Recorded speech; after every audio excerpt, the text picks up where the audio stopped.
E aí, no mundo do nosso sistema imunológico, tem umas células que são, bem, elas são as verdadeiras maestras da defesa. Hoje, o nosso foco é em uma delas, o macrófago. E acredite, eles são muito mais, mas muito mais do que simples comedores de células. Nosso roteiro é simples. A gente vai dar uma olhada em 5 papéis-chave. Primeiro, quem é essa célula e de onde ela vem. Depois, a famosa função de limpeza, como ela mostra o inimigo para o resto do sistema, como soa o alarme, e no final, como ela conecta tudo isso. Certo, vamos começar do começo. Para entender o que os macrófagos fazem, a gente precisa saber, antes de mais nada, o que eles são e de onde surgiram. Olha, na essência, o que define um macrófago é a sua habilidade principal, a fagocitose, que é basicamente o ato de engolir outras coisas. O nome já entrega tudo, né? Macrófago significa literalmente grande comedor. Eles são a nossa linha de frente, parte daquela resposta imune inata, a que chega primeira na cena do crime. A jornada deles é bem interessante. Tudo começa lá na medula óssea. De lá, eles caem na corrente sanguínea. Mas ainda não são macrófagos, são monócitos. Eles ficam circulando por aí, mas a verdadeira missão deles está nos tecidos. Quando um monócito sai do sangue e entra num tecido, aí sim ele se transforma, amadurece e vira um macrófago que a gente conhece. E olha que legal essa parte, a adaptabilidade deles. Dependendo do tecido onde eles vão morar, os macrófagos ganham nomes diferentes, quase como apelidos. No fígado, são as células de Cooper. No cérebro, a gente chama de microglia. Já nos ossos, são os osteoclastos. É a mesma célula na origem, mas com funções super especializadas para cada lugar. Agora sim, vamos falar da função mais famosa deles, a fagocitose. Dá para pensar nos macrófagos como a equipe de limpeza e de segurança do nosso corpo, tudo junto num só. Essa analogia é perfeita porque é exatamente isso. Os macrófagos estão ali patrulhando o tempo todo, procurando qualquer coisinha fora do lugar, sempre prontos para limpar a bagunça. E o que exatamente eles limpam? Bom, a lista é grande. Vai desde invasores tipo bactérias e vírus até as nossas próprias células que já morreram ou estão danificadas. Essa faxina de detritos é fundamental para manter o equilíbrio, a homeostase e também para ajudar na reparação dos tecidos, sabe? Como na cicatrização de uma ferida. E a eficiência deles nisso é algo absurdo. Para se ter uma ideia, um único macrófago consegue fagocitar, ou seja, engolir, até 100 bactérias. É uma capacidade de limpeza impressionante nível celular. E aqui a gente vê aonde tudo começa. Esse é o monócito, o precursor do macrófago, numa amostra de sangue.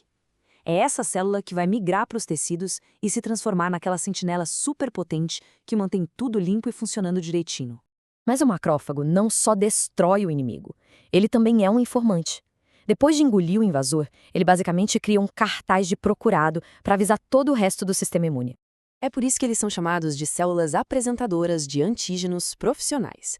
Eles pegam pedacinhos do inimigo que eles destruíram e colocam na sua própria superfície como se fosse uma prova do crime, para que outras células mais especializadas possam reconhecer o perigo. Então, o processo é o seguinte: o macrófago engole o patógeno, quebra ele em pedacinhos, que a gente chama de antígenos, e aí ele pega esses pedacinhos e mostra na sua superfície usando umas moléculas especiais, as MHC de classe 2. E isso funciona como um sinal direto para os linfócitos T-helper, que são tipo os generais da imunidade adaptativa. Além de mostrar quem é o inimigo, os macrófagos também gritam por reforços. E eles fazem isso liberando umas moléculas de sinalização química chamadas citocinas. Essa frase resume tudo. A liberação de citocinas é exatamente isso, um alarme químico. A mensagem se espalha e convoca um verdadeiro exército de outras células de defesa para o local da batalha. É o chamado para a guerra. E quando eles são ativados no modo mais agressivo, que a gente chama de perfil M1, eles viram máquinas de combate, liberam citocinas superpotentes como a interleucina 1, a IL-1 e o fator de necrose tumoral alfa, o TNF-alfa, que são sinais claros para aumentar a inflamação e a defesa. O resultado disso é um efeito em cascata, uma bola de neve. Mais células de defesa chegam, a resposta fica mais forte e a chance de eliminar a infecção aumenta muito. É uma amplificação super coordenada da nossa defesa. Certo, agora vamos juntar todas as peças.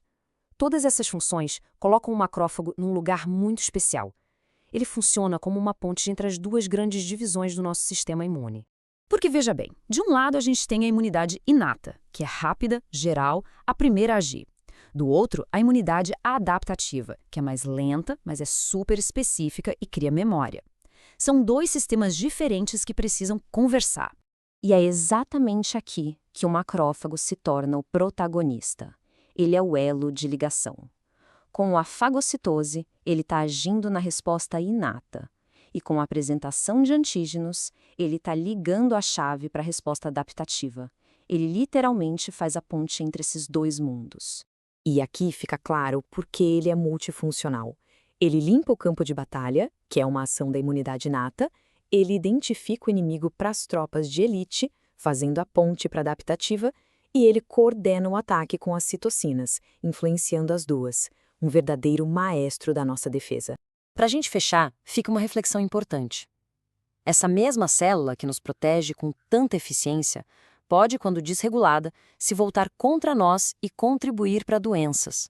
Se ela falha, pode levar a inflamações crônicas, se ela exagera na resposta, pode estar envolvida em doenças autoimunes, como a artrite reumatoide.